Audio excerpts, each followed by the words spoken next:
So thank you, everybody, for joining us tonight. Gary said he never heard me be so bossy before. And Kaylee said he's clearly never come to a select board meeting when I was there. So anyway, I'm sorry, I didn't mean to be bossy. I can be loud. So before we get started, I just wanted to thank the folks that made our delicious meal possible. It's largely thanks to our friends in ENO, the East Hardwick Neighborhood Organization. Soup was made by Ann Galloway, Kathy Hemmons, Cheryl Michaels, Irene Nagel, Gail O'Brien, me. And then we got our delicious bread donated by from Patchwork Farm and Bakery, Ann and Charlie Emmers. They were so nice about it. I was just going to buy it. And they were like, no, we were going to donate it. And they delivered it here this morning, fresh from the oven. So anyway, we're so lucky in our community with the generosity that we have. So anyway, with no further ado, I'm going to turn this presentation part of the evening over. Are you both going to be talking? Okay. Okay. Well, I'd like you all to welcome Peter Fairweather Consulting. Peter has been working with us through this whole process. So the town applied for a grant through what's called the Better Connections Program, which is this really interesting collaboration between several branches of the state government agencies, the Agency of Commerce and Community Development, VTrans, and also A&R. And so we've had partners working with us. Peter will introduce them through this whole process, and it's just been very wonderful. And we've had a lot of support, and very grateful for that. Anyway, I'll let you. We should introduce him. Yeah. Are you going to talk? We should. I mean, you know. This is Andrea Day. She's working with us. She's from Dufane Group. She's an engineer, and she's working on the clean water part of the project. We got an extra pot of money as part of this project, specifically to work on issues around clean water. Thank you. Thank you, everybody. Thank you, Tracy. This is kind of emblematic of the kind of work she's done, keeping me on track, keeping Andrea on track, and getting all these soups and this great food. So thank you. There are copies of the presentation. There's hard copies available if you'd like them. Not that we didn't think the technology would work. We were convinced it was going to be fine. But just in case, and also if you want to follow along. So, if you look, the first slide is about the agenda. The introductions, I think we've covered that pretty well, although we're going to... It's the next page. Yeah, yes. See that? Did everybody notice that? We'll go through what the process was, and then kind of what the heart of this presentation is about is the preliminary findings and recommendations, because there are some things we want to talk to you about. Some ideas about particularly road alignments that we'd like to get your input for, and that's one of the main purposes of the meeting tonight. And then any other questions, discussion, then we'll talk about next steps. And then probably you can go home and maybe take some dessert with you. Okay? So let's get started. Let's see if the technology works. And so far, so good. So this is the slide that Trace was talking about. These are the people that really helped make this work possible. The people officially managing the project were Dave Upson, the town manager, and Tracy, as I mentioned, as the community development coordinator for the town. She was really instrumental in working in East Hardwick on this. The steering committee community members, Kathleen Hemmons, Meredith Holch, Irene Nagel, and David O'Brien. You want to just raise your hands? Just so.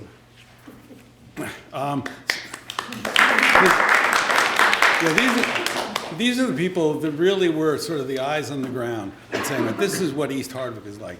You know, you... smart aleck consultant, you don't know everything. They were right. So those are the community members. From the state of Vermont, there was Matthew Arancio from VTrans, Faith Dahl from VTrans, who is here, there's Faith, and Natalie Elbridge from ACCD. the Agency for Commerce and Community Development. Again, very helpful, providing resources in the process and keeping things moving along. The Regional Planning Commission members, Kyle Dwyer and Annie McLean, are they? I think they're here tonight. Okay, municipal government liaison. A lot of useful information came from this committee. Kristen Lay from the zoning administrator, I saw her, there she is. And David Gross, who's the Hardwick Planning Commission. And then last but not least, the project consultants, and you've already met us. And you'll like us by the end of the evening. So the process. And the idea here was to identify ways to maintain and enhance the vitality of East Hardwick by improving pedestrian and bicycle pathways, signage, and parking. This is part of that Better Connections idea. Recommending potential village redevelopment projects and identifying improvements in stormwater and drainage. So that's kind of the overall charge that we had. And this was a process that really was community-based. It was kind of built from public outreach that included a community-wide survey which got 61 responses. Now, there are contexts in which 61 responses is not a big deal, but for East Hardwick, that's just about everybody. So, there was a village supper on the 29th of July at the Grange Hall, over 50 attendees. Don't tell anybody else, because I think we exceeded the legal limit of the building that night. But that's an indication of how important this process has been to folks and the quality of the information that we got. Also, there's a project website, easthardwick.com. This presentation is on it, and the draft report is on it. There's a disclaimer right in the front saying this isn't the full report, this is just a draft. There are things that are going to be missing, but they will be there in the final version. So, this slide, this is probably the busiest one of the, well, no, there's a few others. This talks about, here are the things that we learned from the public in terms of what their priorities were. And most of these you'll find absolutely not surprising if you're in East Hardwick. Improve the sidewalks. The condition of the village sidewalks were indicated as an issue. The whole idea of improving pedestrian access through and around the village. Improving infrastructure for water distribution.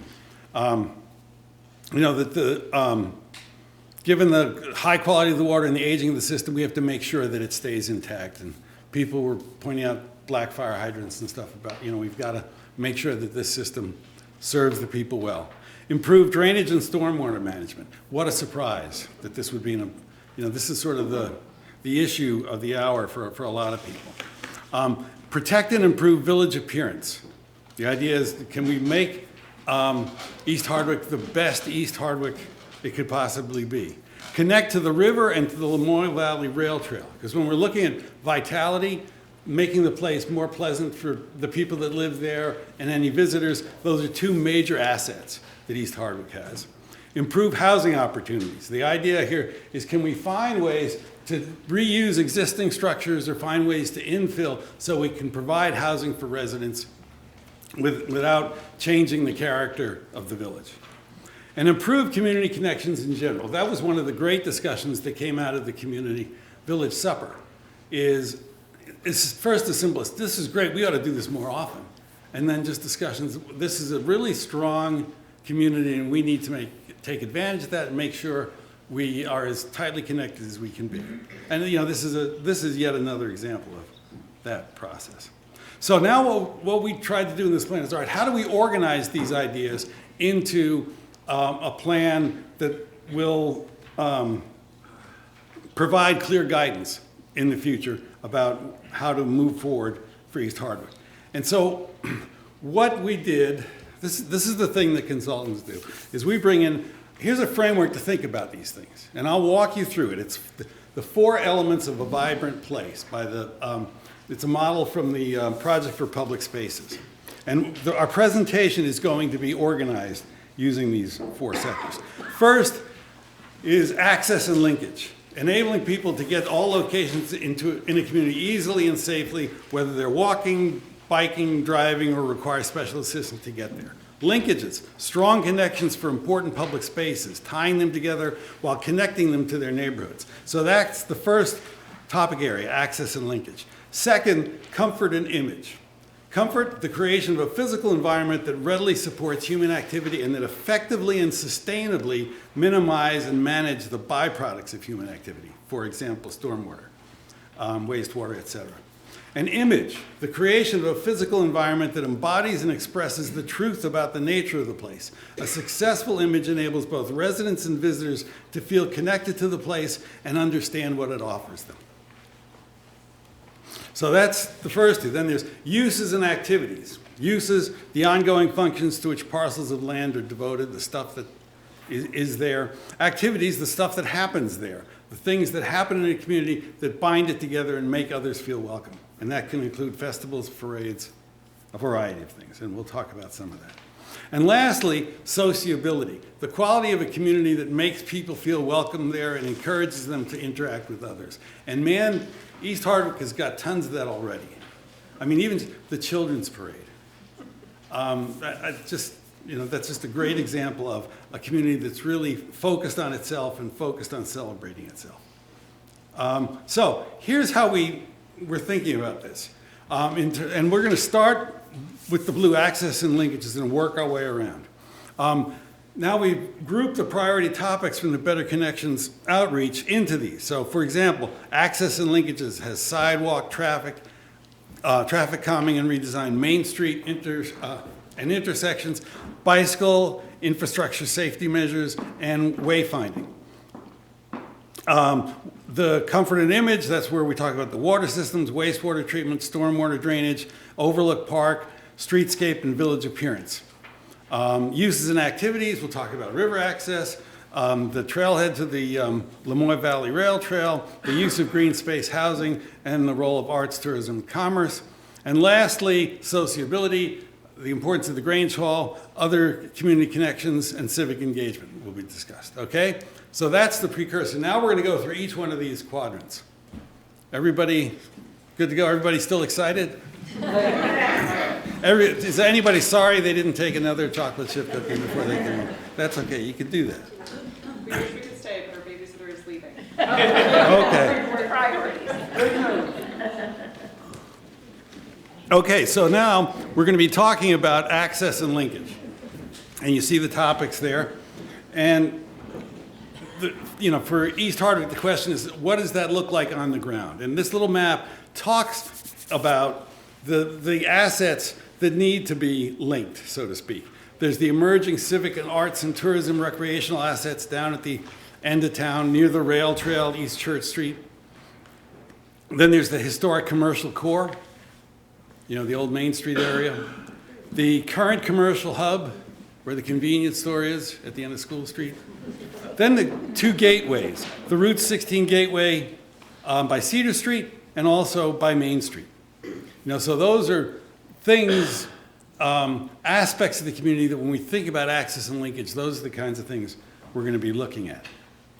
So, first, replace sidewalks, potentially including streetscape improvements.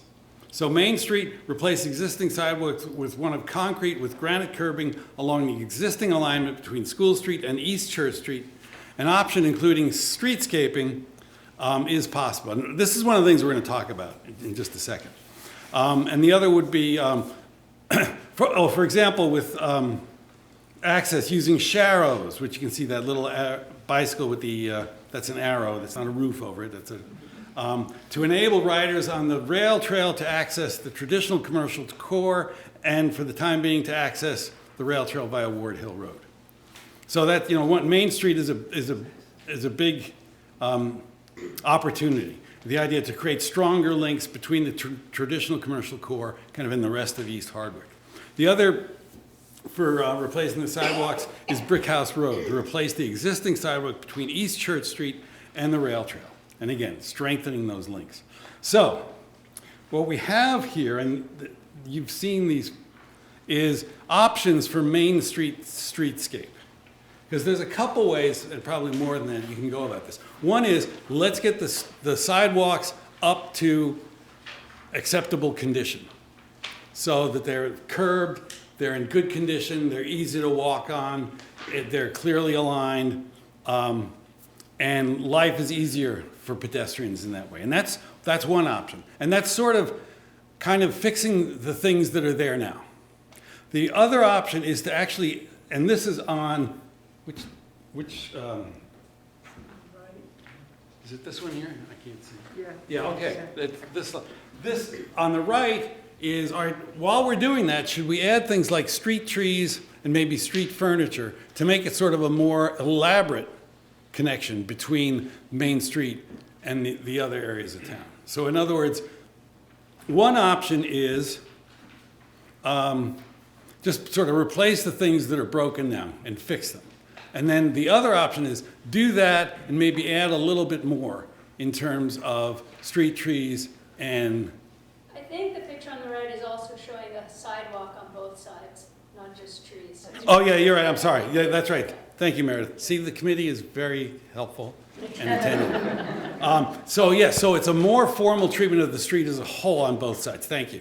And it, again, includes trees and street furniture as appropriate. So any thoughts about either of these? Now, one of the things you could do, and this is maybe weaseling out, but I don't think so, is you can say, let's plan for that, but not necessarily do it.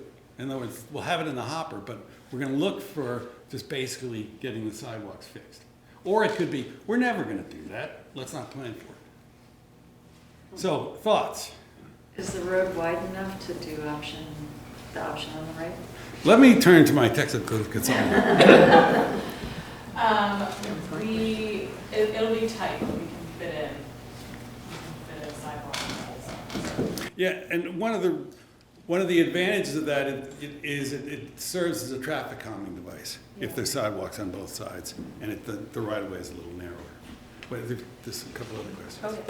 You're talking about this independent of the stormwater part of the project. Do I understand that you're asking us to deal with this as a separate issue independent of that? Yeah, the approach to the sidewalks, because the stormwater obviously is part of this because it's underneath the sidewalks. And when this is done, you won't be able to see that anymore. But this question is about when we're replacing the sidewalks as you know, sort of after the stormwater work has been completed, do we just sort of put them back in good condition? Do we add other amenities as part of the process? Thanks. Well, what Gary raises is what we talked a lot about in the committee is there's going to be a certain sequencing that's got to be done because we know the water system is antiquated and in dire need of almost 100% replacement. So, you know, how do we do this efficiently to not make new sidewalks and then a year later dig them all up again? But that, you know, you're asking us to start with the ground level concept. And this, yeah, that's right. As soon as the replacement is done, now we're going to put the sidewalks back. What should we do? When you say the water system, a lot of it, most of it needs to be replaced, does that include connections to each house or building? I think, You want the long story or the short story? Probably the short. Yes. Wow. well, it's a case-by-case situation. I'm sorry? It's sort of a case-by-case situation Yeah, in it's terms of the more of quality a of maybe. connection. It's part of the identifying lead connections and the new federal law that we have to follow up in 10 That's the years. long story. Yeah. Okay. I have some concerns about the streetscapes. I've been to, like you've shown between the sidewalk and the road, putting trees in. I've been to a lot of places where that has, not immediately, but has torn up the sidewalks. And they have to go back and replace the sidewalk. And that's something you have to think about for long-term funding. Right. So if you want, I would think it'd be better maybe to donate the trees that you might want to do that with to the homeowners and let them plant them in their yards a little further away from the sidewalks. Okay. Good idea. Okay. Let's go. Oh, actually, you've had your hand up for a while. What do you see as the advantage of putting a sidewalk on the left side? Basically enhancing the connectivity. So in other words, it's almost like part of it is psychological. Just this is a place where people are going to walk, And, you know, if I'm walking with my child, I don't have to worry about which side of the street I'm going to be on because both sides have sidewalks. But again, you know, it is a choice, because the alternative response could be, well, there's not that much pedestrian traffic here, one sidewalk will work. And is that extended down, further down the hill on the left side as well? How far does the second side of the So Main Street, so the village is broken up into different sections, so Main Street would go all the way across to the I bridge. can't hear you. Main Street would go where? Main Street would go basically the length of Main Street, and then we have another section where we're gonna talk about Brick House Road and East Church. Thank you. Peter, could it be helpful to go forward 2 slides to the different variations of the sidewalks? Let's see. Because they're a little hard to see, but Yeah, all right, so let's, on slide 13, for those of you that have the,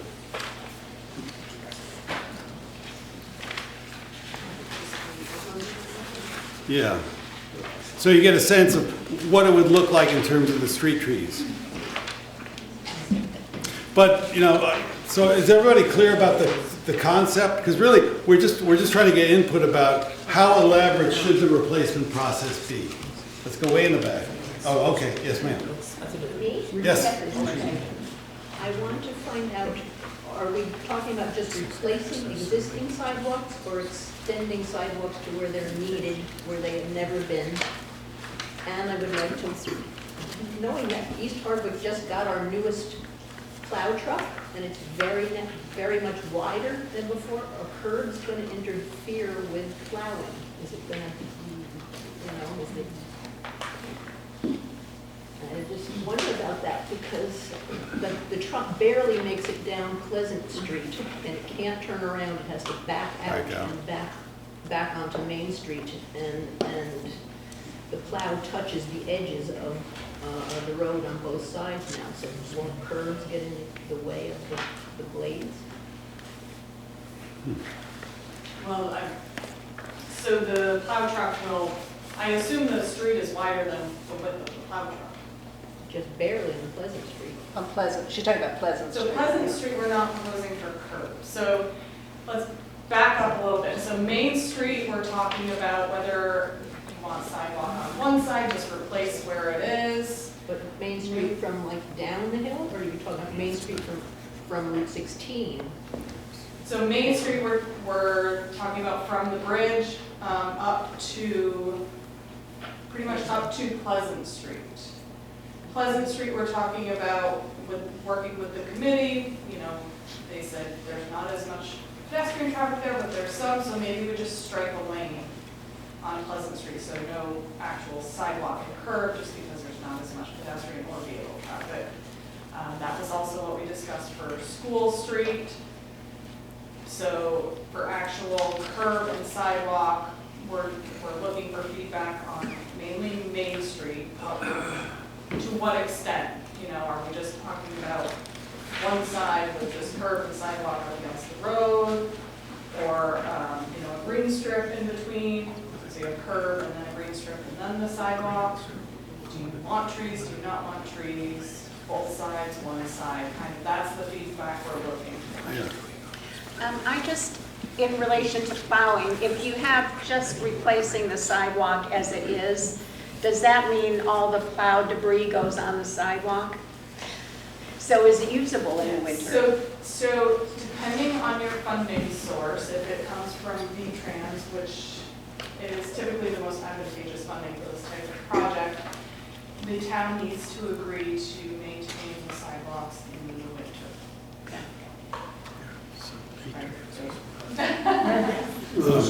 There was a question back here. Yeah. Yeah, so a couple of things. So on the option B, presumably you could do an improved sidewalk on the north and not have a sidewalk on the south. So there's an in-between. Right. Yep. The other thing is I think your strategy for the right-hand side is great. I mean, it seems like it would be a lot safer having a verge between the street and the sidewalk. And in that strategy, could that be like green infrastructure? I know a lot of cities are using that verge to control runoff and doing some kind of cool stuff with that. I'm not sure if that was an option. That you Yeah, there thought are about. options for that. We actually, I think it's, I'm jumping ahead, but there is a section of asphalt at the end of Cedar Street that we'll get to where we are talking about adding some green stormwater infrastructure there. Yeah, the other thing related to that, if you're going to be, you have to tear up that section of the road for underground utilities. Have you considered burying the power lines while you're at it in that stretch? We have not. That's always a very popular request in these and Yeah. very expensive. Yeah, yeah. Let's see, wait, let's go over I just want to go back to the question of maintenance, again, not just for winter, but our sidewalks are in terrible disrepair and have been since I've lived there 24 years. And over the 24 years, it comes up at select board meetings or town meetings, now and then, every few years. And the town always agrees that, yes, they'll do it this year, and they don't. I'm just wondering if we're adding more sidewalks, is that gonna even, I don't know, it's great to have brand new sidewalks, but how can we just have to consider that along with that, we need an actual, I don't know what, but that, the maintenance has to be, I think, equally as important in choosing a plan, the feasibility of it. Yeah, it's actually, So you're not considering sidewalks to School Street?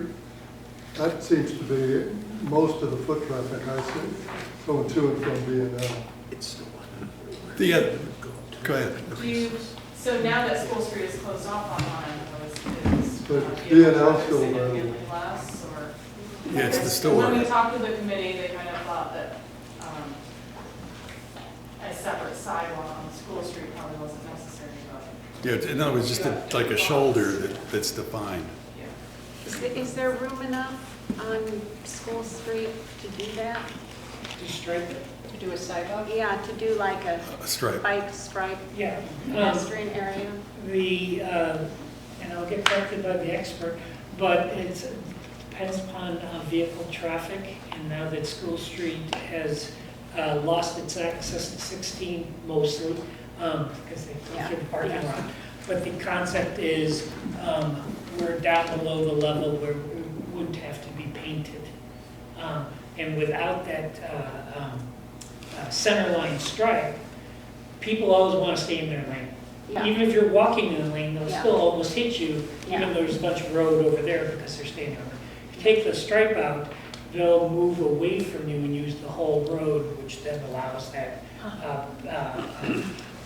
bike pedestrian stripe, that's for us.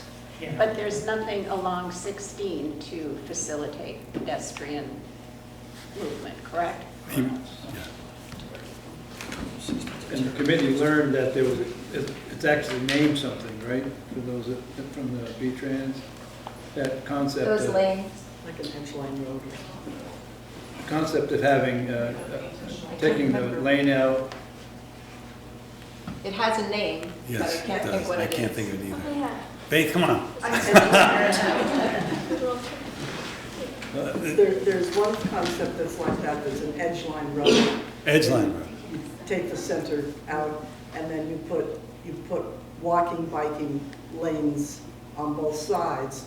And since there's no center line, and there's little traffic, that people can move into the, if they're gonna, if two cars are gonna pass each other, Right, they can move into the pedestrian way, or if they need to, but they won't do that unless they're meeting another car. And that's a concept that's being used in a lot of places, especially in Maine. And it's called Edgeline Road. I think that's what you got. Yeah, yep, that's it. No, there were other questions? So I just want to clarify, if the sidewalks are done, the town, and we're using B-Trans money, the town has to commit to maintain them all seasons. Is that right? Okay, so they can't just ignore them. Okay. Okay, any other thoughts, ideas about this? I really like the green strip. I think Speak up a little. Yeah, I really like the one on the right because I think that it could have a calming effect with the traffic, and there's protection for people as they're walking down the street, and just be really attractive. And it's an extension of what we already have near your house, Tracy, right? There's some, a sidewalk there with verge on the side, so it could be a continuation of that. So, and the trees are nice. It's really great to have that option. If you go with the green stripe on the right, on the left side, that's private property, isn't it? So people would have to give up land to do a sidewalk and green space on that side? There's more right of way there than. It's in the right of way, so it depends. Anything for transportation, including sidewalk, they can use the right of way.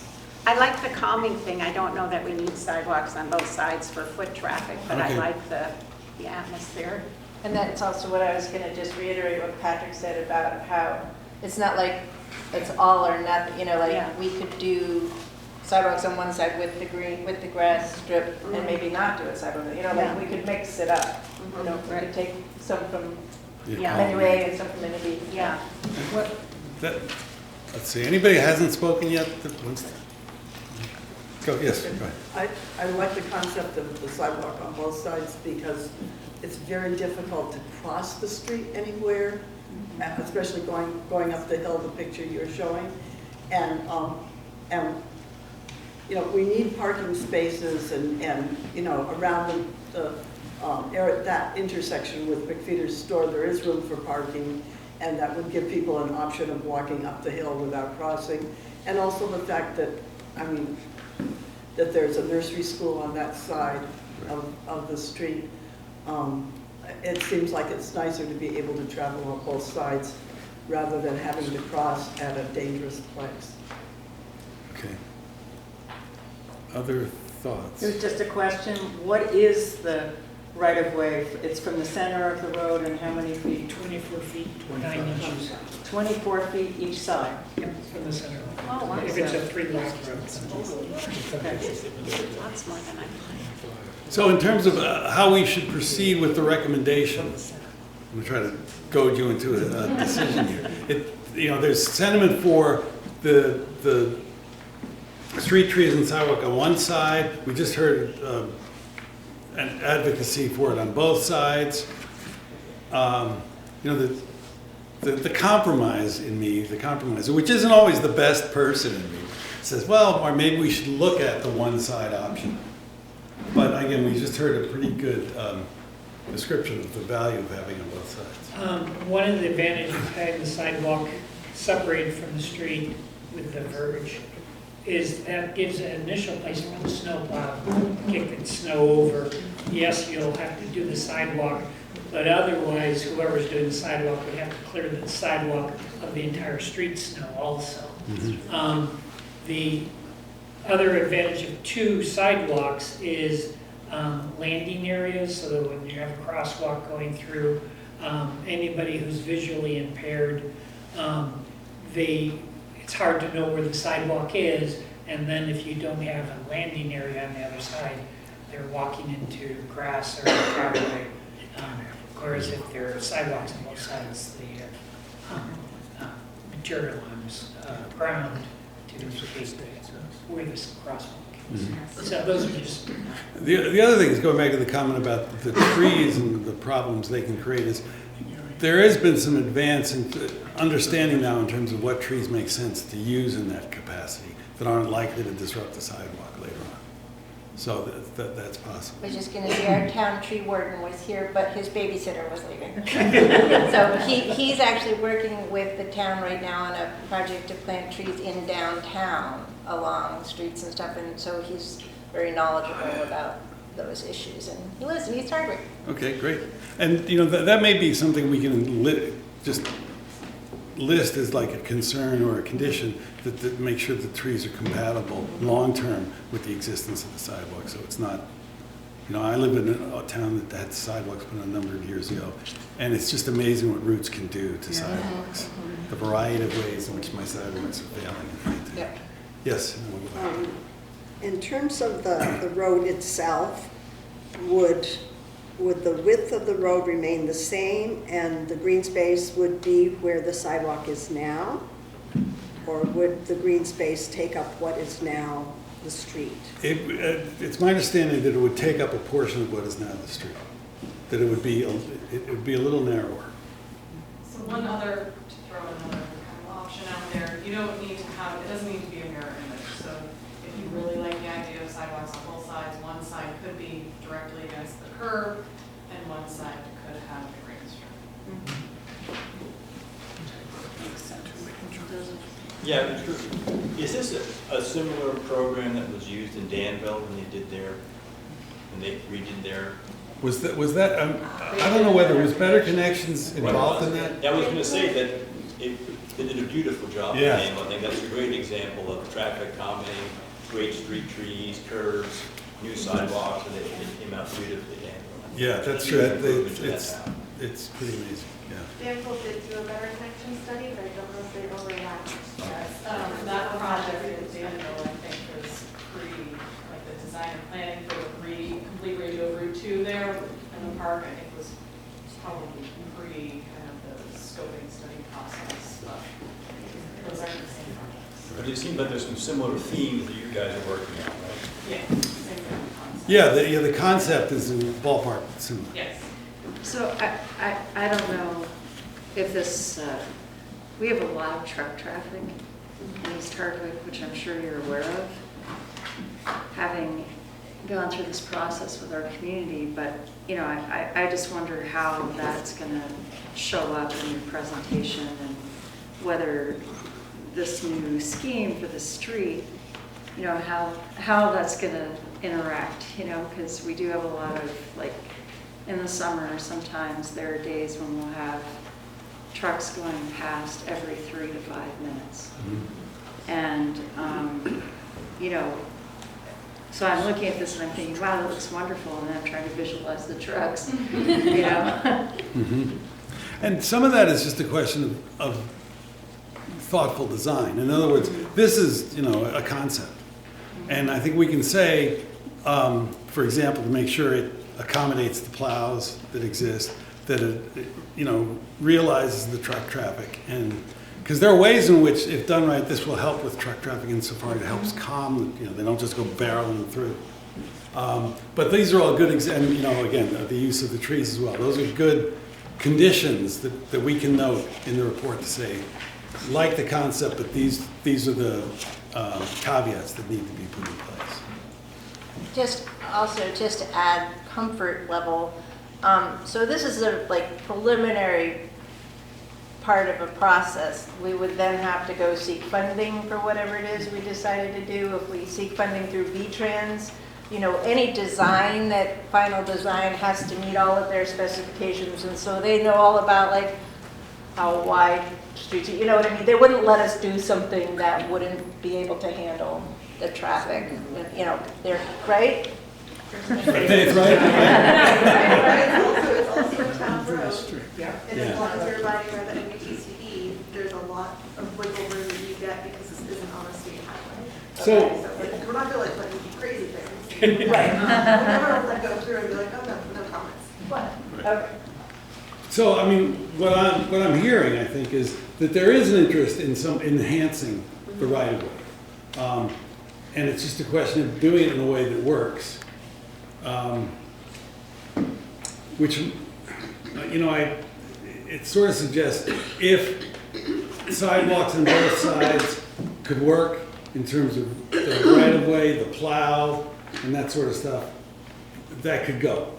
If it doesn't, then, you know, maybe we're back to one side, or we're back to a full sidewalk with the planting strip, and on the other side, just the sidewalk and the curb.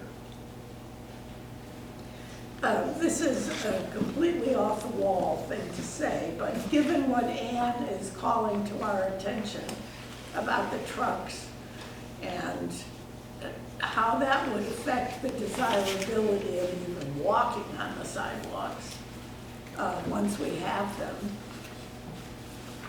I think we should add into our plan, I just thought of this, what we need is a bypass around East Hardwick. Can they fly over the river? No, I actually disagree completely. Like even though, because it's a farming community, at least partially. You don't and live, I do live in the village, and I walk in the village, and I'm there all the time. And the shit trucks drive right past my house and leaves stink in the road. But that's where that's the town we live in. And I'm not a farmer, but I chose to live in a farming community. And so I don't want to cut that off from where we live. I don't want to add to the fuel cost of our farmers who can't afford to do the jobs they're doing as it is. I mean, I don't want to make it any harder for them than we already are. what I said is not likely to happen. Well,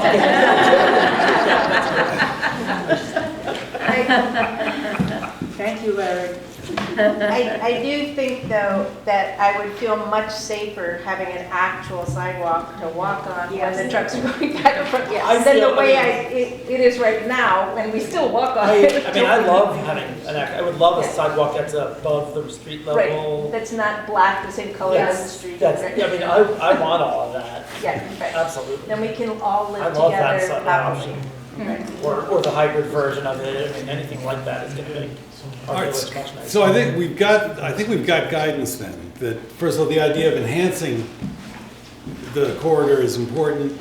It would be, it would be great if we could do both sides, but if that doesn't work, then do what fits that also is an enhancement. The picture we don't have is the sidewalk on the right-hand side with the streetscape and nothing on the left-hand side, which is another feasible option. Right. And that would give us people walking on the sidewalk on the right-hand side a little bit of separation from the traffic too. Yeah, and I don't want to speak for the committee, but I think that was the consensus of the committee. Not that we're trying to drive things without everyone's input, but certainly coming down from, from the McFeeters down to the river, it's really a narrow space, and we'll be blessed to have a sidewalk that's functional on one side. Okay, good. I think we also thought about cost. Yes.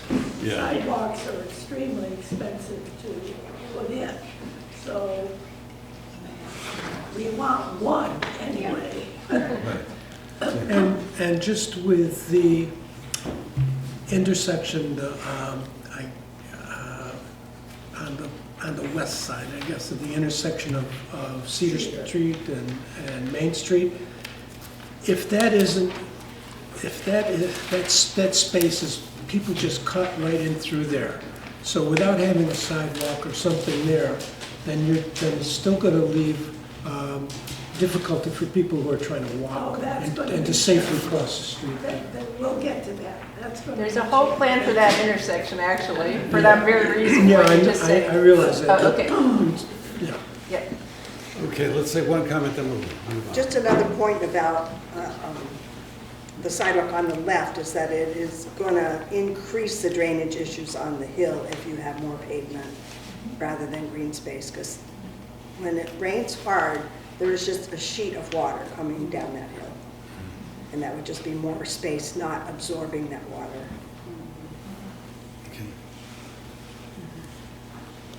Okay, another topic for discussion is the recommendation for reconfiguring intersections. School Street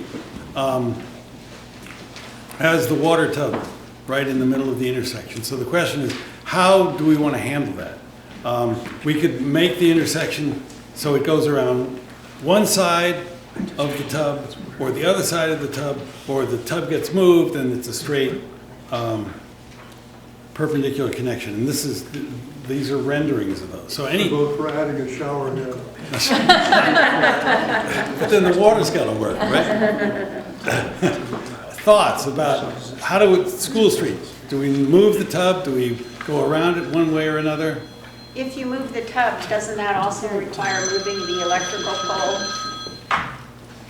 It would only, of course, move the pole if we move the tub on top of the pole. We could move it 20 feet someplace. You could have an intersection, a right angle intersection without moving the light pole, the electric pole?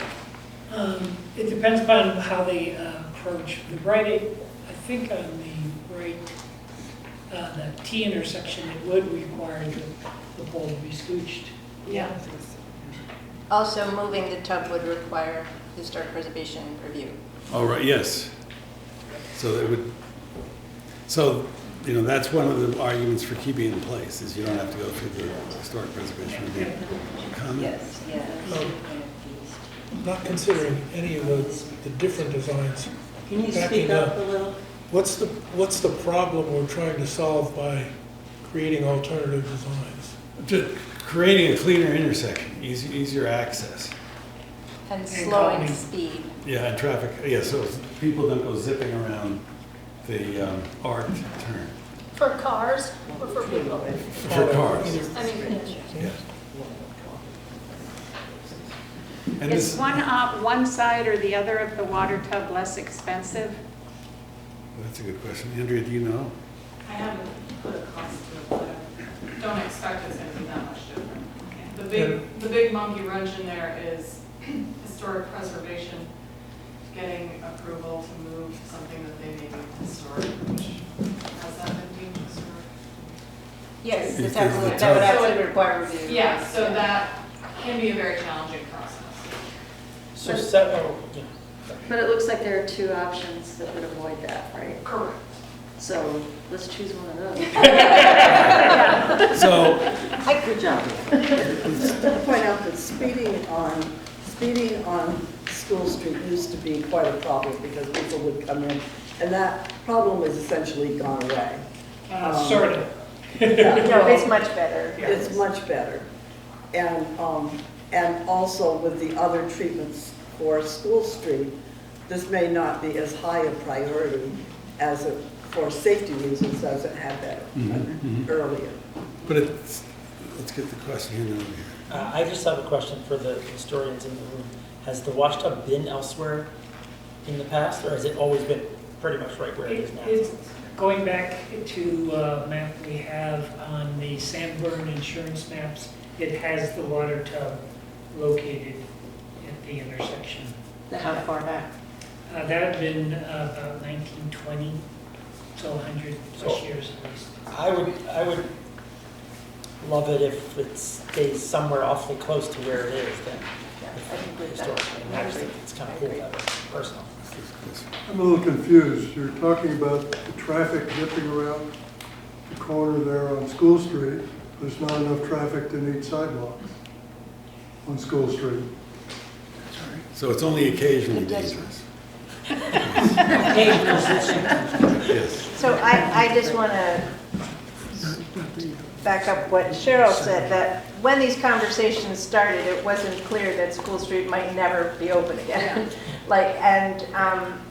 Just, I can say, living on that corner, people go way too fast. They zoom right around, they don't stop, they don't look. But it has changed significantly since it's not, it's a dead-end street now, and a lot of people don't go that way anymore. I don't know if it'll always be a dead-end street. I don't know. Our town manager is sitting back there. Ignoring you. He's keeping his head down. Still not paying attention to me. Okay, everybody turn around, look at Opie.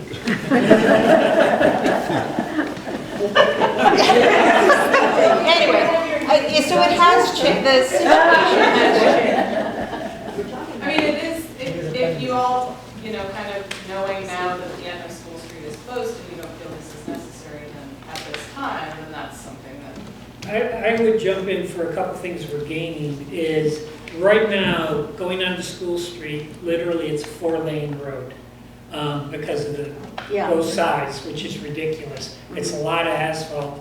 And we have no parking we keep talking about. The only public parking is Overland Park in the whole village unless we do some of these modifications. And some of these designs have parking associated with it. And we've often had people talk about people who want to drive and go to the Little Free Library Where they choose to park is basically alongside the road or something like that, whereas this would be it'd be a lot more green space, it'd be a lot more conducive to walking, and it has some parking too. And anytime we can trade, in my opinion, asphalt for grass, we're winning. Which one are you referring to? Either the one on the left, right now, I think one of the ideas is the one on the right. Basically because it has the parking and it connects to the Low Free Library, and it's the sidewalk we do have right now. But the one in the middle it's- has parking too. Yeah. But it sounds, all right, let me, That was just going to say, I would make this, from my point of view, a very low priority improvement. A couple reasons. One, I think it's part of the spirit of this village. That little tub is really kind of an important architectural sort of I don't think anyone- monument in our village. It seems like it works pretty well. I've never lived here for 45 years. I've never seen any kind of near miss. Compared to the intersection. Okay. I don't live on the corner, I get that. But I think, He said he'd never seen anybody even make it near miss at the tub. that's all right, I mean, that's. I'm telling you, I have not. I'm teasing. so, I think, and then compared to the intersection at 16, which is terrifying, I would say this is, from my point of view, a very low priority. yeah, and it sounds like it's, go one side or the other. Yeah, Don't move right. the tub. That's Yeah, the I don't think recommendation. everyone's Don't move the here. tub. Don't move the tub. But the piece that's also hasn't been said is it's meant, one of these is meant to make an intentional stop. Right now, I mean, you really don't know who's yielding to whom and whatever. So as I understand, when these are straightened in other villages, it's like we're going to talk about coming down Brick House Road for the same reason. There's a purposeful direction and a stop. And right now, there isn't any. It's a little bit of a free-for-all. But that said, no one wants to take away the water tub. And in fact, this is going to create even more green space if we get rid of some of the macadam, because the road will be going on one, we move it to one side, like I prefer the one on the right, but that's going to make more green space on the Dave Gross side. So that's. Dave likes to mow. I know that portion anyway. So, I just have Irene. a question. So option 3, Option, yes. where's the parking? Is it within that line? So option 3, Front of the red car, it's, So the parking area would be, it's those two spaces kind of parallel to the curve. I mean, I can show you on here where, I couldn't see it. well, it's really hard to see, they don't lie. I can barely do it. Right above my finger. There's, parallel parking here in this option. Yeah. Oh, okay. This option, there's pull-in parking there. Oh, you can see those headed. But I think, again, for our purposes now, we know it's one side or the other. Yeah. The tub stays, go one side or the other. Yes. All right, great. Thank you. Speaking of reconfigured intersections, there's Brick House Road. And the idea is to reorient the intersection in accordance with the local motion recommendation to create a more perpendicular intersection that allows stopping and formalizing. Does that mean reconfiguring the bridge? I don't To do believe so. that? Yeah. They use the bridge as the basis, as a fixed item, that local motions idea had. It's mostly taking Brick House as it comes down, basically turning it so it enters onto Main Street, East Church Street at a 90-degree angle. And that's a safer perpendicular. In other words, they would have a little bump out by Overlook Park. That would basically, instead of pulling up straight, it would turn you a little bit at the bottom, so therefore you're at 90 degrees to the road you're entering. It's not shown on that. Because it just doesn't look like This is existing conditions. So there would be a little bump out here to make this more perpendicular to the Okay. so people couldn't just fly down. Yeah. So you'd also trim off With a stop. that angle there? Would you trim back the angle? The angle. Yeah, The left-hand side when you're coming down the hill. I think Here? is what you Trim mean. that? Yeah, Trim so that? this would be more perpendicular. There'd be a bump out here to make that a. So would they then, say I'm coming down Brick House Road, just trying to visualize, coming down Brick House Road, if it's changed, does that mean then instead of going straight onto Main Street, I make like a slight right onto Main Street? Yes. Okay. Now, would that leave enough room for trucks and farm equipment to either continue up Main Street or turn from Main Street onto Brick House? So If there's a bump out there, it's gonna it would change things. Yeah, so we're at the very preliminary stages. We haven't, you can simulate running all of that equipment through these intersections. So at the design phase, that would be, you would make sure that all of the type of traffic that travels on that road could make those turning movements. But this is difficult to see, I know, for those of you that are not directly in front of me, but this is kind of the concept. Could you zoom in on that a little?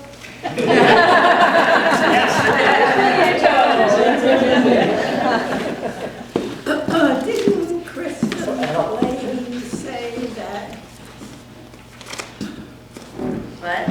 Oh, there you are. I remember you saying that the study of the Lamoille could have an impact on this intersection. So there is a flood modeling study that's being done of the entire Lamoille, up to the boundary with Greensboro.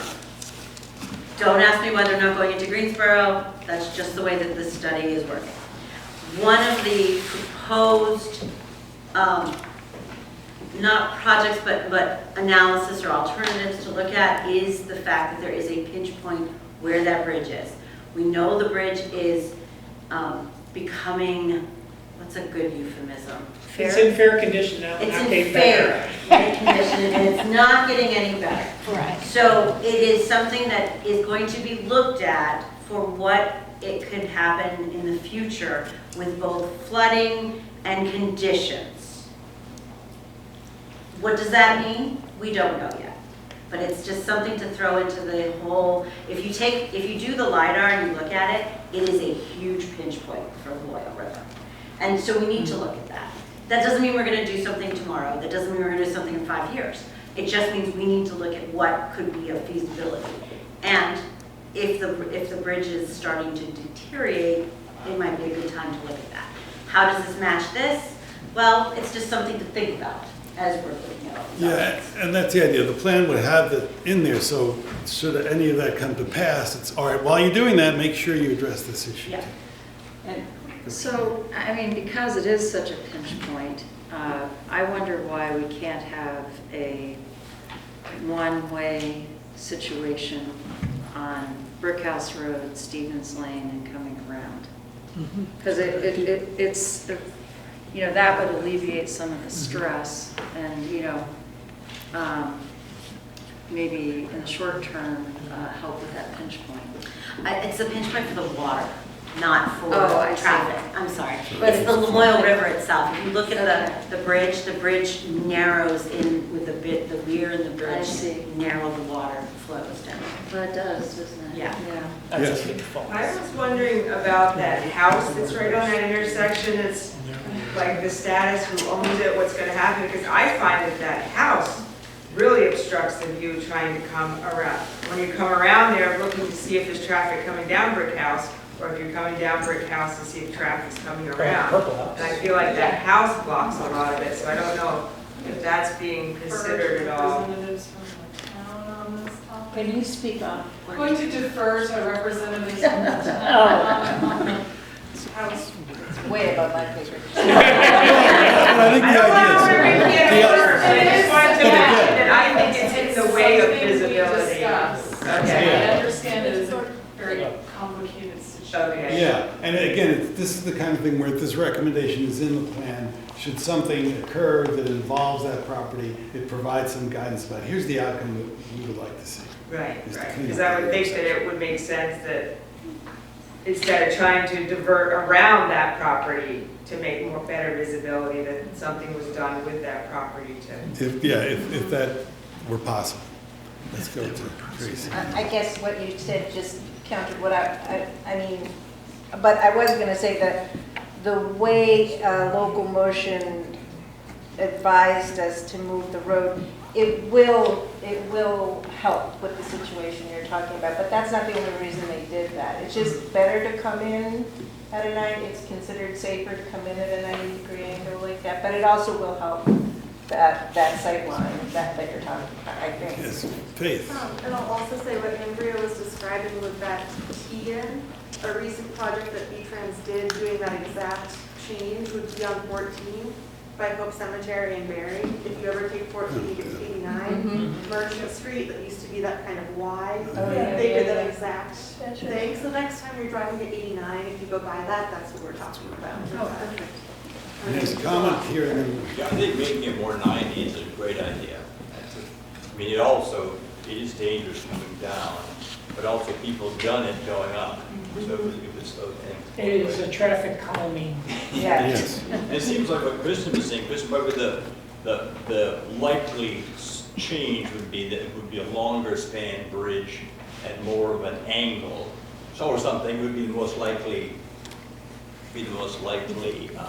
solution or change to that bridge. So that would give even more space and an even better 90-degree access onto Brick House. And could you explain a little bit more about the idea for a one-way Stevens Lane? Maybe it is something that could help. Oh, yeah, well, I'm no traffic expert, but I mean, it just seems like if you could, and this has no advantage for the property I own on that corner, but, because we get probably more traffic on that road, but basically coming down off of off the top of the hill, on Main Street there past the brick house, or before you get to the brick house, you could make Stevens Lane a one-way, probably down, I'm thinking. So that'd be one arrow going down and around. And then if you were going, the other way would be going up, right, through, on Brick House Road. I'm not explaining that. Steep portion would be up, and the down portion would be on Stevens Lane. That's what I was thinking. So it's really hard to make a right turn off of Church Street onto Brick House. No, so you're coming down, so that when you're coming down off of Hardwick Farms Road, Yeah.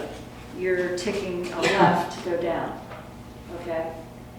So And there'd then be so that traffic goes left to Hardwick Street, Yes. okay? And then if you're the other direction, you're just going straight up. No, but if you're coming down Church Street, And you're trying like to the turn Brick House. up Brick House, at the intersection of Church and Brick House. Right, I would take the shortcut up really? Stevens But the instead of making Yeah, the well, you awkward would- turn. yeah, you the wouldn't new be able to 90 do helps that. that. The next- But I wouldn't be able to I mean, do that would be That's the what I'm idea, saying. is that you wouldn't be able to do that anymore. So yeah, I see why that would be controversial, but the idea is that you wouldn't, for most people coming up that hill, you have to get a lot of people get a running start from the other end of the village, right? Then you got to So- take a right and a left. Yeah, so I mean, it's just You're an going down idea. this way. It's just an idea. This concept was kicked around for the trailhead, for the LVRT and the parking, and some of the initial recommendations was to make one-ways. And same thing, it started to jam up, because there's also questions, I believe, the buses and how they ran and such. But yeah, you look at it, but there would definitely have to be a real, more detailed study to. Yeah, I mean, I guess that's my point. It'd be nice to study it and see if it's worth, pursuing. To, just calm things down a little bit in the village. Noted. On to another intersection. I think this one's a little simpler.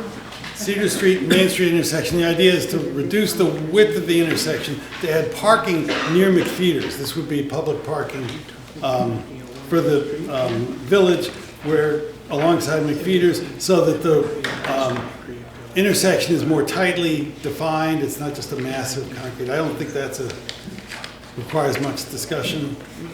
So we'll move on. Here's the last of the access and linkages ideas. We just want to. But wait. Yes. Because we talked about the green plantings Patrick mentioned, and one thing, this is the place, is that coming up later? No, this is the place where we talked about doing, right? Yeah. Right here, Patrick, we talked about doing green infrastructure around that corner. So if Cedar Street weren't like, the helipad that it currently is, and were made narrow, this would allow for more green, and we could do plantings that are specific for. There's a fair amount of grade there, so it would have to be a pretty deep retention basin, right, to make it work. Yeah, But still, it's possible. We're talking about building it up and then filling it so that it would be catchments. And that's, as Gail was talking about, how much water comes down that side. It would keep it from going towards McFeeters and on down. So 2 other items for discussion. One is on the upper right-hand side, the Cedar Street Route 16 intersection. The idea is reconfigured to be perpendicular to provide a clear sight lines. So that's one. The other is the Main Street Route 16 intersection, which now has narrow, poor sidelines, increased traffic with closing the School Street 16 intersection. And the idea is, any thoughts about recommendations? Because one of the problems with that is we're now dealing with a state road that we don't have it, there's no control over that. So, we can include in the report, it would be great if the state would, but that doesn't necessarily mean it would happen. Well, we've got a state representative right here.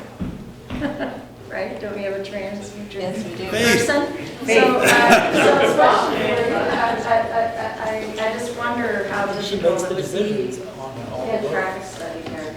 I believe your select board would make a request for a traffic engineer.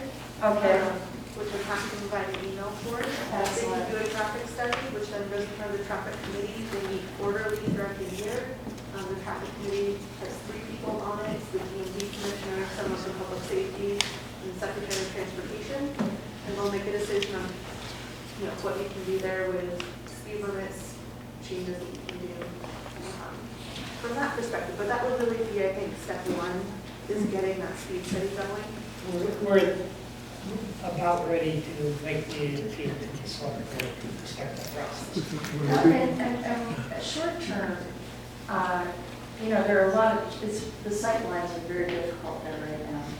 There are a lot of trees in the line of vision. Is there anything that could be done in the short term to address that problem? Yeah, I think you could talk to the district, and happy to reach out to the district and see if they can do any cutting to cut stuff down for sight lines.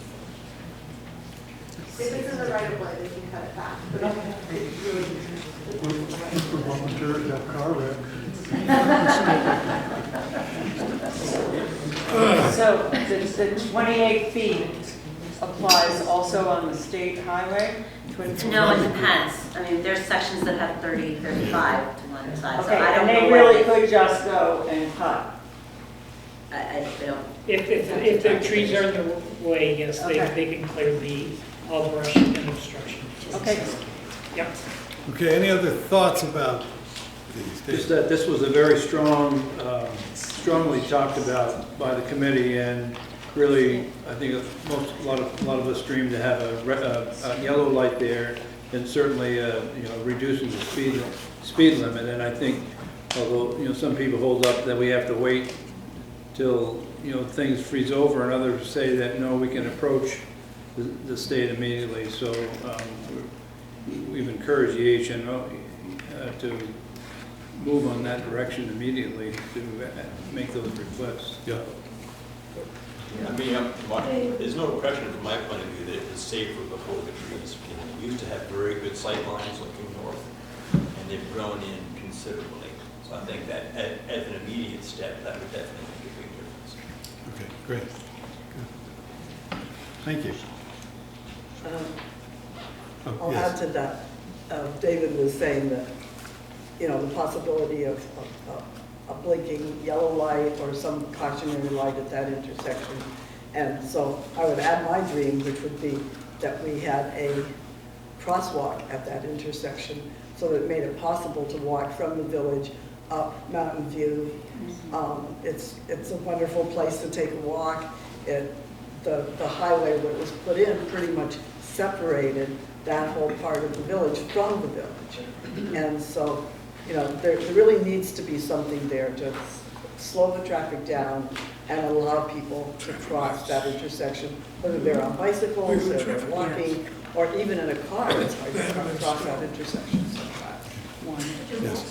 Just the other day, the beautiful day, was it just yesterday? Yesterday. I walked toward, I live in the house that you come out of Pleasant Street and the feng shui is very bad with the lights that hit my house. So I wanted to go to see where the culverts that go under Main Street, which are never maintained, are, to see if the snow had melted enough so I could make your maps better. Because the culverts aren't on your maps, where the water goes from my property under the Main Street to the neighbors. But I couldn't walk with my friend on Main Street because people kept coming around the corner and running us over. So I thought we should have sidewalks all the way to make, you know, like to make that part of the village feel more like it's connected to the part we're all talking about, which I never go to because it's down that stinking hill where the sidewalks are so terrible. So I live up in the village that I know, and most of your recommendations are for the village I never go to because I can't get there from here. I think wasn't the option of having a sidewalk all the way up to Route 16 one of the We did one of have the early options? Is that? Yeah, and really cost was the factor Yeah. in that, you know, in terms of usage versus the cost. I'll also point out that the electric department just tore down all the trees at my end of Main Street, making my house completely visible when it used to feel enclosed.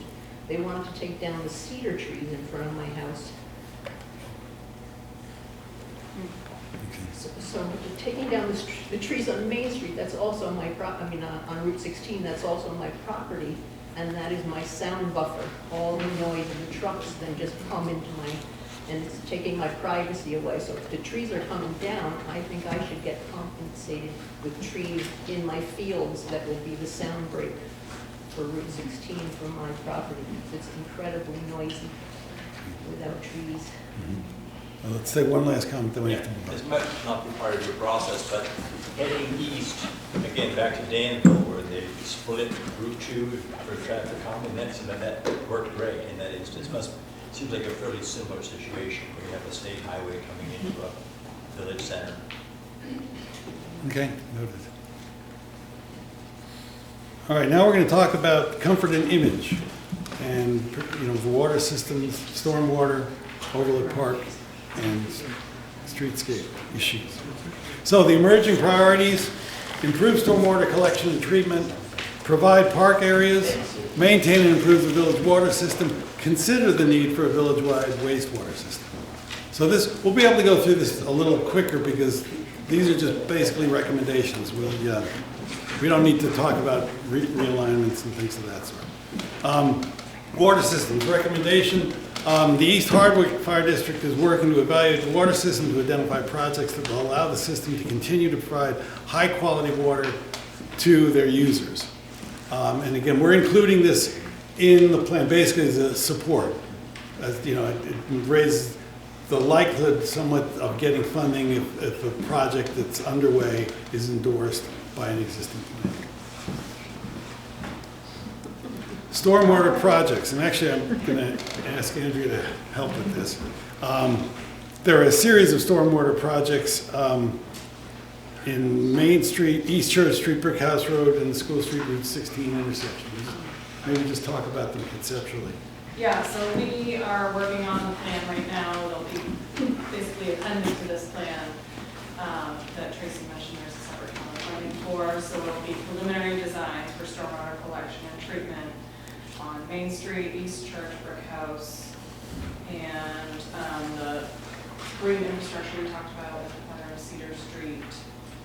So on Main Street, you know, it kind of depends on what the decision is for curb and sidewalk. So if we're curved on both sides, that makes stormwater collection a little bit different than if you only have curb on one side. But essentially, there will be a recommendation for a new stormwater collection system that will come down towards the bridge, and there will be a treatment device there to kind of remove any sediment that has been collected in that water before it's discharged to the river. And so the intent is to both remove, you know, contaminants that have been collected in the stormwater as it runs along the street, and then also control the flow into the river to try and reduce the amount of erosion on the bank there, because that's definitely a problem. On East Church Street, there's a lot of groundwater there, and so we're recommending along Stevens Lane and East Church Street quite a bit of ditching improvements, stone lining the ditches and putting in some check dams, and then also some improvements to some of the culverts there and some potential areas of treatment. Brick House Road, just where there's old section of sidewalk there. So part of this would include replacing that little section of sidewalk and providing a collection system for that water that comes sheeting down and across the intersection there, so that that will also be controlled better and not be running across the street. On that side at Overlook Park, there would also be a treatment device that all that stormwater from that side of the bridge would run into to remove those sediments, and then you get oils and things from the road before it's discharged. The intersection at Cedar Street, that would be kind of like fire retention is kind of the hot word for that, but it's basically a grassed type area with special soils that would allow some settling and infiltration of the water in that area to try and catch what we can before it moves down the street. Will that prevent Stevens Lane from washing out again? It's washed out the last two big floods. So, I mean, that's the intent, is to minimize the amount of erosion by stone lining the ditches and putting check dams so the check dams slow the flow of water as it runs down the ditch. Stevens Lane, they put a much larger culvert in, and that was one of the main reasons it was washing out, is that smaller culvert had separated and failed, and then it kicked that all up and sent it basically down the road. So that should be somewhat addressed. If we get a huge amount of rain, it's going to wash. Like the last 2 years. So, looking at this stormwater on Church Street, and there are two properties that are there right from the bridge north that are condemned. And One of them is Meredith's house. I yeah, wouldn't Meredith's say house condemned and is not the right word. Right. They're eligible for buyouts due to erosion. But my understanding is both homeowners had accepted the buyout offer. No, And, no. Okay. They're in the process, but that does not mean they're okay, successful. let me rephrase that as a hypothetical. If they want to be bought out. Assuming I'm misinformed. If those two properties are no longer there and the land has to be used in accordance with FEMA's rules, what effect does that have on the ability to handle stormwater in that intersection? Because they're right up against the bluff right now. Well, I guess so the structures would be removed and all, it would be a open space without any impervious on it anymore. So that would open it up for additional stormwater treatment. Yeah, and so, I mean, the FEMA program will allow. My sense is that there would be a restriction of any activity No, from the street over. we could utilize it for stormwater. Okay. Yeah, but that's still hypothetical. This hypothetical. Everything's hypothetical. Understood, yeah. Thank you, Chris. So we've been talking about eating our spinach for a bit, just to change things up. one of the other projects is improvements to Overlook Park. It's ongoing. Eno's been working on that. One of the ideas that was kicked around is it possible to have river access from Overlook Park? And the change in elevation is such that may not be possible, but that the concept of river access will show up in subsequent recommendations. Hypothetically, could they use the hypothetical FEMA land to add river access? I think hypothetically, one of these also is just the grade down to the river, but it's a lot easier to get there from there than it is from Overlook Park.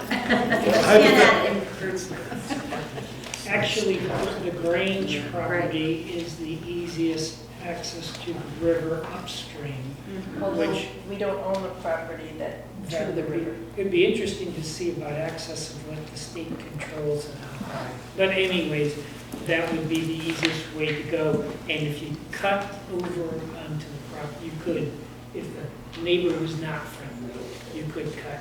That's an easier way than that steep bank. Yeah. Downstream on the falls, actually, the fire district owns the Gristmill lot, which is down one to the left of the river house. Okay. And that would be lower elevation, and some sort of stairway access would be easier than it would in the river. So for comfort and image, some streetscape village appearance recommendations. Main Street, and this is the discussion we already had in a different category, but just that idea there needs to be an enhanced improvement there. East Church Street, there are no existing sidewalks. Points of interest access from the Church Street include the Grange Hall, the rail trail, the Congregational Church. And there are discussions of sidewalk improvements and access and linkages. We're not looking at streetscape improvement. There are no streetscape improvements along Main Street. Improvements considered by the community include lighting and landscaping. So the idea is this should be looked at. And there's the question is it amenable to sidewalks in terms of the right-of-way that's available in different properties in the way, or should it just be a walkway, the edge road treatment? School Street, again, this is the one about, we already had the discussion about the stripe and the edge road treatment. Wastewater treatment. The idea is that village wastewater is something that could be considered as much for existing homes and businesses as for future growth. This is just planting a flag saying, if there's ever a possibility to fund wastewater that might be beneficial to East Hardwick, we'd be interested. That's really all the recommendation here, because it's a really tough thing to get done by yourselves and to make it go. But again, I think it's important to be able to say in the report, yes, there's interest in exploring wastewater treatment systems in case opportunities arise. Is that like what Wolcott did? Excuse me? Is that like what Wolcott did? Yeah. Okay, so now we're on to the last two sections. These will be a little quicker. We'll do uses and activity, which talks about river access, the trailhead for the rail trail, green space, housing, and artists, tourism, and commerce. This is the list of the uses in East Hardwick. I want to end this with a partridge in a pear tree for some reason. But, so you can see there's a variety of uses already existing. One of the things that's really important to note is in this next slide, the blue, purple, yellow, and tan areas are constrained by flood hazard, which is the blue and purple, or steep slopes, which is the yellow and tan. So when you're looking at what's the area available for development in East Hardwick, the answer is it's already developed. That's why it's developed, because there's no other place to go. So that's just an important thing to think about. And we're talking for all intents and purposes about infill development in East Hardwick, just by the nature of the beast. So what were some of the emerging priorities? For example, create a coffee shop as a community gathering place, maybe small office space, bicycle and fishing related businesses, and there was a market study that was done for this project, and, that I actually did, and those were two things that just sort of popped out. Not a surprise, but just popped out as, if there are enterprises that could make a go of it in East Hardwick related to bicycle and fishing, not only because of the rail trail, but also the demographics of the immediate area. Fishing and outdoor recreation and biking are big among the residents. Maintaining the gas and convenience store, and using the rail trail to support village vitality for even something simple like having food carts associated with the rail trail as people coming through and so on. So, recommendations.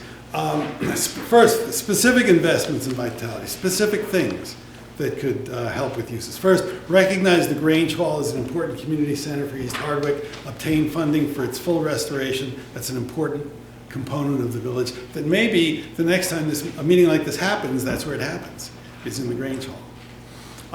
Develop the trailhead as a major gateway to the village for a couple reasons. Like right now, the rail trail, just a second, the rail trail is attracting people from all over, but also the study that was done about the rail trail indicates, especially in this neck of the woods, a lot of the users are from the immediate area. So if you sort of want to sell people on East Hardwick, this is the device, not only for the tourists that are coming through, but just your friends and neighbors. They're going to be coming through town on the rail trail. There's a lot of talk about the trailhead, LVRT trailhead. There's nothing in here about where the trailhead is, how to access it or anything. Well, that's about Overlook Park, but not about. I think the scoping study that identified the location of the future trailhead is going to be an appendix to this document. There's nothing in here though. No, but It's going to be an appendix. There's the entire study. It's going to be an appendix. Yeah, because there was, it has been, or at least the preliminary location has been identified. Now And there's there's just a leased area that has been executed in Yeah. town. Okay, we so- know where it's going to be. yeah, and that'll be in the. It also isn't a lot about, there's a lot about Brick House Road and accessing the LVRT. If you're a bike rider, you don't want to go up Brick House Road. You want to go up Stevens Lane. Stevens Lane. Yep. Which is where the trailhead will be. Yeah. Yeah, so, and that's one of the reasons when you were talking about one way on Stevens Lane, I don't want to see anything that's going to affect bike traffic, because that's the best way to get up there. Okay, good. Okay, other recommendations, develop the Overlook Park and pursue other opportunities for access to Lamoille River. Again, this is where in the report we indicate river access is an important priority for the community, and as opportunities come up, they should be pursued. And lastly, to explore housing development. With private developers and groups such as Rural Edgewood, the focus on adaptive reuse of existing buildings. It's an issue, but again, there's not a lot of green space to do any new housing, so it would be adaptive reuse. I just wanted to suggest, and I know we had talked about this at previous meetings, in addition to Rural Edge, the Northern Forest Center, which isn't technically a housing developer, they have developed adaptive reuse projects. They just are finishing one in St. Johnsbury in a historic building in the designated downtown. So they're very familiar with the need for market rate, sort of the middle income. Right, the It's middle, not I see middle. income restricted, so it's a different model from Rural Edge. So I think it would be good to have both. Yep, we will do that. Thank you. So village-wide initiatives. Those first were just specific projects. One is adopt the village center district for East Hardwick. And that idea is, right now, East Hardwick is governed by zoning districts that apply to other areas of Hardwick. So as those change, then suddenly things might change for East Hardwick. This is create a separate district. This is underway already. And this is another thing where the report is just endorsing a concept that is being pursued. The second is to improve village appearance and connectivity, to support experience-based enterprises in the village. And that is, as the more a place becomes kind of like a community gathering place and magnet, the easier it is to operate businesses. because people go there for an experience, and as part of the experience, that might include buying a new seat for your bicycle, or a new hat or whatever. So the idea is to be looking for ways to basically have the village put its best foot forward. And the example I give here is the Village of Cabot's 4th of July parade, you know, which is a long-standing tradition there. It really does, it helps the community in terms of its vitality, because it's a thing which is mostly local residents that attend, but it really adds to the vitality. And I think there are activities here and entities like Eno that can really make these kinds of things happen, and that will have economic benefits for the village, in addition to improving the vitality in general. Sociability. This is it, home stretch. And there's just a few recommendations here. So the emerging priorities, a desire for more community events. Again, preserve the Grange Hall, fix the kitchen so we can use it for a variety of functions, create public gathering spaces, maintain and grow the East Hardwick Neighborhood Organization. So those are basically the recommendations. Again, re-emphasizing the importance of the Grange Hall. Using the trailhead on Stevens Lane to provide information about the community. Because again, people are going to be coming through not only from far away, but from nearby. And this is a great way to get the word out to people in a pretty inexpensive way. Create opportunities for socializing on Main Street. And this could be as simple as having benches at locations, and even the possibility of using the former library firehouse plot, that little tiny plot, to just have a little green space with maybe a bench, where people can just sit and pass the time and get to know their neighbors better. So, last few. Recognizing it was a major contributor to sociability in East Hardwick. You know, this is the group that's really kept a lot of things moving in East Hardwick. And I think the community is grateful for their efforts, and you know, this plan formally recognizes that the group should be supported as an important catalyst for East Hardwick. Next, create a formal events calendar for East Hardwick. Boy, does that sound like a nerdy, you know, recommendation. But every community I've seen that does that, two things happen. First of all, you can promote events more effectively because you know what's coming. Secondly, it's an opportunity for the people active in the community to get together once a year and talk about what they're doing. And that in itself can make a big difference in the community's ability to become more vital. Lastly, celebrate success.